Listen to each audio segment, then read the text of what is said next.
नमस्कार दोस्तों, राधे राधे, हरे कृष्णा। स्वागत है आपका मेरे चैनल पर। तो आज है पाप मोचन एकादशी। आज मैं आपको सुनाने वाला हूँ पाप मोचन एकादशी की व्रत कथा, बहुत ही सरल शब्दों में। तो चलिए कथा शुरू करते हैं।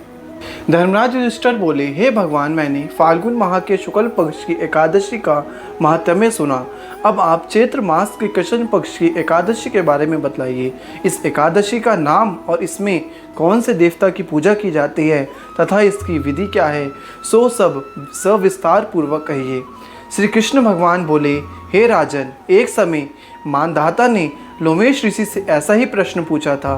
तब लोमेश ऋषि ने उत्तर दिया था कि हे राजन, चैत्र माह के कृष्ण पक्ष की एकादशी का नाम पाप मोचनी है। इसके व्रत के प्रभाव से मनुष्यों के अनेक पाप नष्ट हो जाते हैं। इसकी कथा कुछ इस प्रकार है।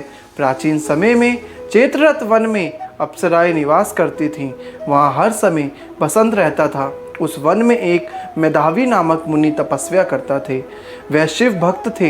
एक दिन मंजुघोषा नामक एक अप्सरा उनको मोहित करने के लिए सितार बजाकर मधुर मधुर गान गाने लगी।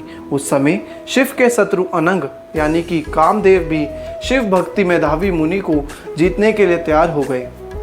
कामदेव ने उस सुंदर अप्सरा के भू को धनुष बनाया, कटाक्ष को उसकी प्रचंता बनाई यानी कि डोरी बनाया, उसके नेत्रों को उसने संकेत बनाया और कुंचों को कुरी बनाया। उसने मंजुघोषा अप्सरा को सेनापति बनाया। इस तरह कामदेव अपने शत्रु भक्त को जीतने के लिए तैयार हो गए। इस समय मेधावी मुनि भी युवा तथा हष्ट पुष्ट थे। उन्होंने यज्ञोपवीत तथा दंड धारण कर रखा था। उस मुनि को देखकर मंजुघोषा ने धीरे धीरे मधुर वाणी से वीणा पर गाना शुरू किया। मेधावी मुनि भी मंजुघोषा के मधुर गान पर तथा उसके सौंदर्य पर मोहित हो गए। वह अप्सरा उस मुनि को कामदेव से पीड़ित जानकर आलिंगन करने लगी।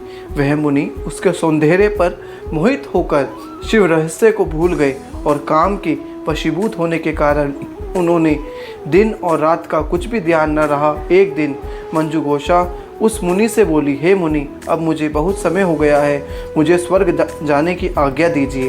उस अप्सरा के ऐसे वचन सुनकर मुनि बोले, हे सुंदरी, तू आज इस संध्या को आई है, अभी प्रातःकाल तक ठहरो। मुनि के वचन को सुनकर वह उनके साथ रमण करने लगी और बहुत समय बिता दिया। फिर उसने मुनि से कहा, हे मुनिदेव, अब आप मुझे स्वर्ग को जाने की आज्ञा दीजिए।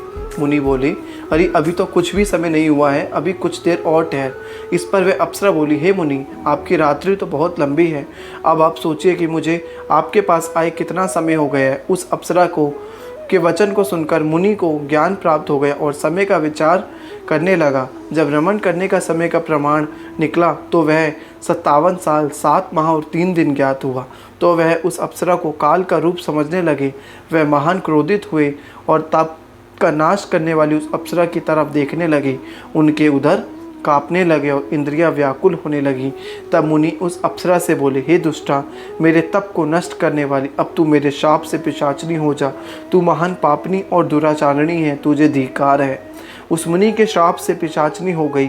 तब वह बोली, हे मुनि, मुझ पर क्रोध को त्याग कर प्रसन्न हो जाइए और इस श्राप का निवारण कीजिए। तब मुनि को कुछ शांति मिली और पिशाचनी से बोले, रे दुष्टा, मैं तुझे शाप से छूटने का उपाय बताता हूँ। चैत्र मास के कृष्ण पक्ष की एकादशी आने वाली है, उसे पाप मोचनी एकादशी कहते हैं। उस एकादशी का व्रत करने से तेरी पिशाचनी की देह छूट जाएगी। इस प्रकार मुनि ने उसको समस्त विधि आदि बतला दी और अपने पिता च्यवन ऋषि के पास गए। च्यवन ऋषि अपने पुत्र को देखकर बोले, रे पुत्र, तूने यह क्या किया? तेरे समस्त तप नष्ट हो गए। मेधावी बोले, हे पिताजी, मैंने बहुत बड़ा पाप किया है, आप उससे छूटने का कोई उपाय बतलाइए। च्यवन ऋषि बोले, हे तात, तुम चैत माह के कृष्ण पक्ष की पाप मोचनी नाम की एकादशी का विधि पूर्वक भक्ति पूर्वक व्रत करो। इन वचनों को सुनकर मेधावी ऋषि ने पाप मोचनी एकादशी का विधि पूर्वक व्रत किया और उपवास किया, जिसके प्रभाव से उनके समस्त पाप नष्ट हो गए। मंजुघोषा अप्सरा भी पाप मोचनी एकादशी का व्रत करने से पिशाचनी की देह से छूट गई और सुंदर रूप धारण करके स्वर्गलोक को चली गई। लोमेश ऋषि, हे राजन, इस पाप मोचनी एकादशी के प्रभाव से सब पाप नष्ट हो जाते हैं। इस एकादशी की कथा के श्रवण करने व पढ़ने से 1000 गोदान का फल मिलता है। इस व्रत के प्रभाव से ब्रह्म हत्या करने वाले, अगदम्बा गमन करने वाले आदि के पाप नष्ट हो जाते हैं और अंत में स्वर्ग को जाते हैं। इस कथा से स्पष्ट है कि देह जने आकर्षण अधिक समय तक नहीं रह पाता। देह के लोभ में पड़कर मेधावी ऋषि ने अपने तप संकल्प को भूल गए। इस घोर अपराध माना जाता है, किंतु भगवान विष्णु की पाप मोचनी शक्ति इस घोर अपराध के पाप से भी सहज ही मुक्ति दिलवाने में सदा सक्षम है। जो प्राणी सत्कर्मों का संकल्प करके बाद लोभ, लालच और भोग विलास के वशीभूत होकर अपने संकल्प से गिर जाते हैं, वे घोर नरक के अपराधी होते हैं। किंतु पाप मोचनी एकादशी सभी पापों से मुक्त करके प्राणी को स्वर्ग का अधिकारी बना देती है। तो ये थी पाप मोचनी एकादशी की व्रत कथा। आशा करता हूँ कि आपको बहुत पसंद आई होगी। पसंद आई तो वीडियो को ज़रूर लाइक करिएगा और अपने फ्रेंड्स एंड फैमिली के साथ शेयर करिएगा। आज के लिए इतना ही, फिर मिलते हैं अगली एक वीडियो के साथ। जब तक बोलते रहिए हरे कृष्णा, धन्यवाद।